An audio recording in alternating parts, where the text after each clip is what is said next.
ليه الخرفان بتحب تلحس الملح؟ بالنسبة للخرفان، الملح عامل زي باور بانك متنقل.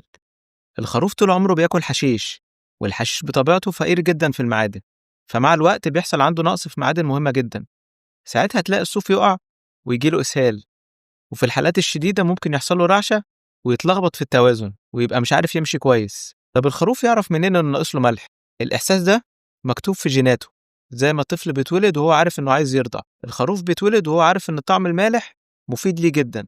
أول ما جسمه يقل فيه الملح، الإحساس ده يزيد ويخليه يدور على أي حاجة طعمها مالح ويلحسها. طب ليه ما رشوش ملح على الحشيش وخلاص بقى، بدل ما يدوله قالب مالح؟ عشان الخرفان بتتخانق على الملح لو مفيش تحكم. الخروف ممكن ياكل كمية كبيرة جدا ويجيله تسمم. قالب الملح ده بيحل المشكلة دي، لأن الخروف ما بيقدرش يلحس غير ببطء، فما يقدرش ياخد جرعة زيادة في مرة واحدة. الموضوع ده على فكرة مش على الخرفان بس، أصحاب الأبقار والخيول كمان بيعملوا كده، واحتياجاتهم للمعادن أعلى من الخرفان. ومن غير معادن كفاية الحيوانات دي ببساطة ما تبقاش قادرة تشتغل أو تنتج بنفس الكفاءة. وأخيرا لو عجبك الفيديو اضغط لايك وشير وتابعني وانتظر مزيد. شكرا.